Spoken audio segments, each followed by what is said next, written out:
আসসালামু আলাইকুম। আজকে আমি শেখাবো তথ্য যোগাযোগ প্রযুক্তির বাইনারির যোগ। তোমরা যারা এইচএসসি 2026 এবং 27 তাদের জন্য আজকের ভিডিওটা খুবই গুরুত্বপূর্ণ।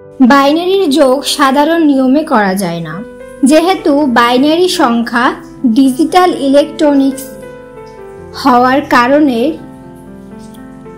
বাইনারি সংখ্যার ব্যবহার যেহেতু ডিজিটাল ইলেকট্রনিক্সে হয়, তাই এর যোগ কিছুটা ভিন্ন পদ্ধতিতে ব্যবহার করা হয়। তো প্রথমে আমরা একটা টেবিল দেখছি, যেখানে আমি x এর মান y এর মান দিলাম, আর x প্লাস y মানে x এর মান আর y এর মান যোগ করলে কত হয় সেটা দেখলাম। যেমন আমরা নর্মালি 0 0 যোগ করলে কত হবে, অ্যান্সার 0। এটা সাধারণ নিয়মই হবে। অন প্লাস 0 যোগ করলে অন, 0 প্লাস অন করলে অন। কিন্তু অন প্লাস অন করলে সাধারণ নিয়মে 2 হয়, কিন্তু বাইনারি সংখ্যা one plus one equal 10, because binary সংখ্যা 2 is equal to নর্মাল ডেসিমেলে 10। সো আমরা যেটাকে সাধারণত 2 বলি, সেটা বাইনারি সংখ্যায় 10 বলে।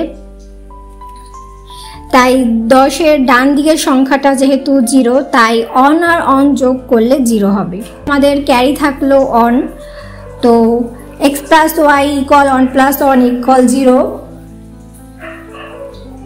এরপর আমরা একটা সংখ্যা নিলাম যোগ করার জন্য।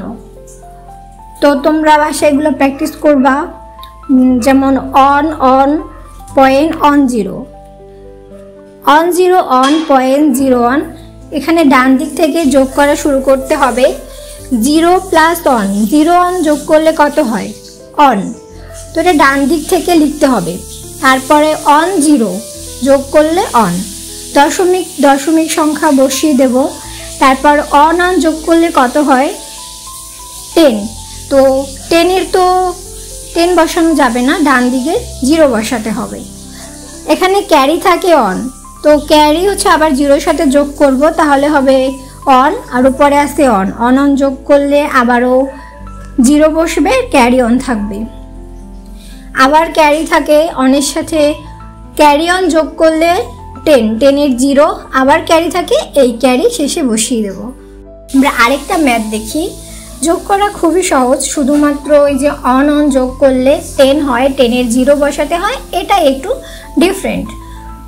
আর এমনি নর্মালি আমরা যেরকম যোগ করি সেরকমই।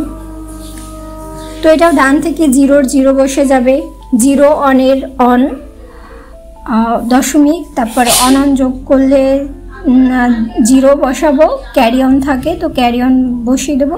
0 0 যোগ করলে 0 আর ক্যারি অন। তো এরপর অন 0 অন, অন অন যোগ করলে 0, ক্যারি থাকে, তো ক্যারি আর উপরের অন যোগ করলে আবার 0 হবে, ক্যারি অন থাকবে, তো ক্যারি বসিয়ে দেবো। এরপরে ভালো লাগলে চ্যানেলটা সাবস্ক্রাইব করবে, আর যদি আরও কিছু প্রশ্ন থাকে, বুঝতে সমস্যা হয়, তাহলে কমেন্ট করে জানিয়ে দেবে, নিশ্চয়ই কমেন্টের রিপ্লাই পাবে। ধন্যবাদ সকল।